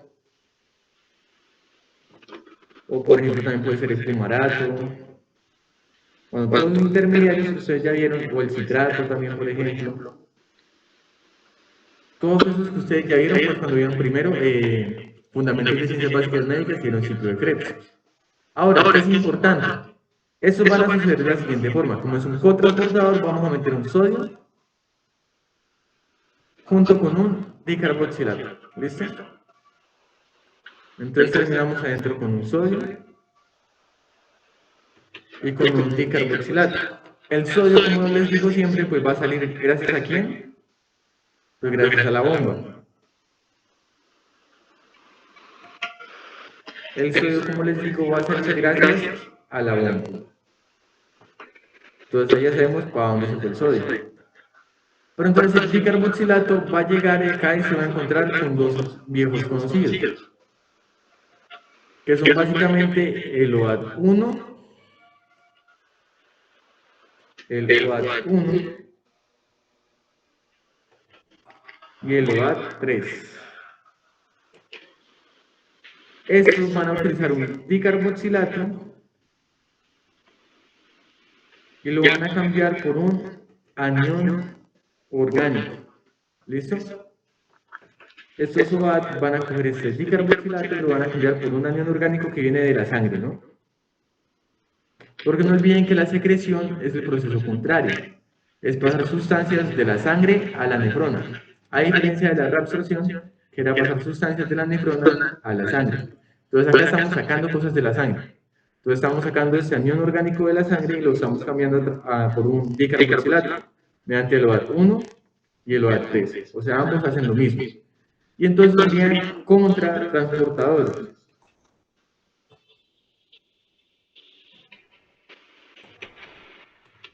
Porque pues van en sentido contrario.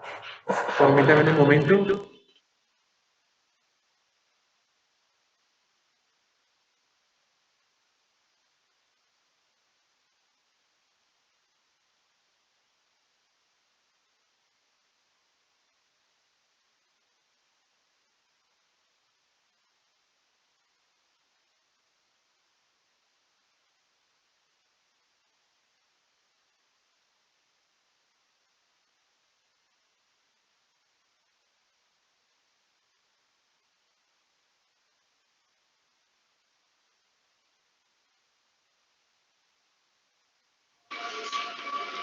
Súper bien, muchachos, ahora sí. Entonces, como les estaba diciendo, este OAT1 va a cambiar un dicarboxilato por un anión orgánico que viene de la sangre. El OAT3 va a hacer lo mismo.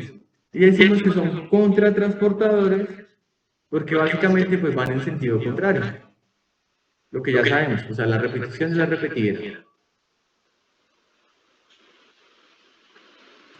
Ahora, ¿qué sucede? Entonces terminamos con el anión orgánico adentro, ¿no? Dentro de la célula. ¿Cómo vamos a sacar ese anión orgánico? Tenemos dos opciones. ¿Listo? Acá es donde llega lo importante.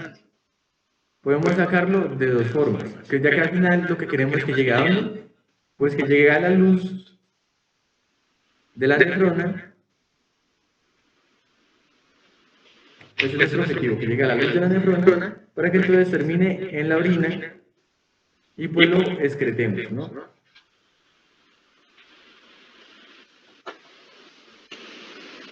Entonces las dos opciones que tenemos para sacar ese anión orgánico depende, digamos, como que bastante del texto al que le pregunten, pero según la Silverton, la opción que tenemos es el OAT4. ¿Listo? Según la Guyton, la opción que tenemos es el MRP. Bueno que los conozcan ambos porque en teoría ambos existen, ¿no? El OAT4 lo que va a hacer es cambiar ese anión orgánico por nuevamente un dicarboxilato. ¿Listo?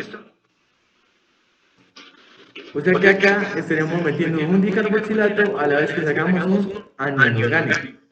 Y entonces el anión orgánico llega a la luz de la nefrona y pues termina ya en la orina excretado, ¿no? La otra opción es que ese anión orgánico sea bombeado utilizando ATP. O sea que este sería una bomba. Por ende, ese sería un transporte primario. Mientras que este es secundario porque es un intercambiador, un cotransportador.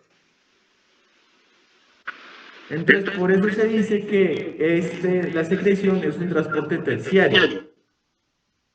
Porque básicamente es una mezcla entre transporte primario y el transporte secundario. ¿Listo?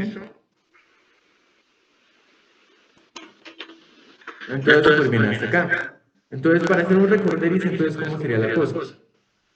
Los aniones orgánicos son sustancias de desecho que pueden venir de nosotros mismos, como el ácido úrico, los ácidos orgánicos como el lactato, o puede ser una sustancia exógena, o sea que ingresó en nosotros, como los fármacos, el que ustedes quieran. La mayoría de los fármacos, el 80%, terminan siendo excretados por vía renal.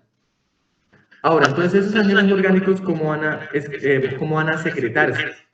Primero va a entrar en juego un cotransportador que llama el NADC, que mete un sodio junto con un dicarboxilato. ¿Qué dicarboxilato? Puede ser el alfa-cetoglutarato, puede ser el fumarato, el malato, lo que ustedes quieran.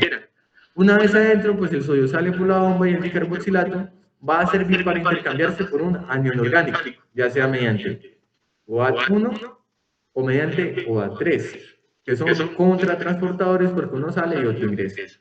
El anión orgánico, ¿dónde viene? Pues de la sangre. Ya una vez viene de la sangre, ese anión orgánico va a estar dentro de la célula y vamos a tener dos opciones para sacarlo. Una va a ser mediante OAT4, que es también un contratransportador, y lo cambiamos por un dicarboxilato. Entonces sacamos el anión orgánico, entra un dicarboxilato. La otra opción es que lo bombeemos utilizando ATP, o sea, ya no transporte activo secundario, sino primario, mediante este que se llama MRP. Y entonces por eso decimos que como utilizamos primario y secundario, se dice que el transporte de la secreción es un transporte terciario. ¿Listo?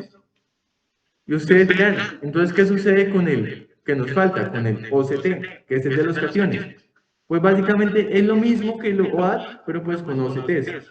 ¿Listo? Entonces pues también habrá un OCT, también habrá un NADC, también habrá un OCT1, un OCT3, un OCT4. ¿Listo? Solo que ese pues el profesor nunca lo menciona y verdaderamente no es como tan conocido y no es tan importante. Lo más importante son el OAT, ¿listo? Que es el de los años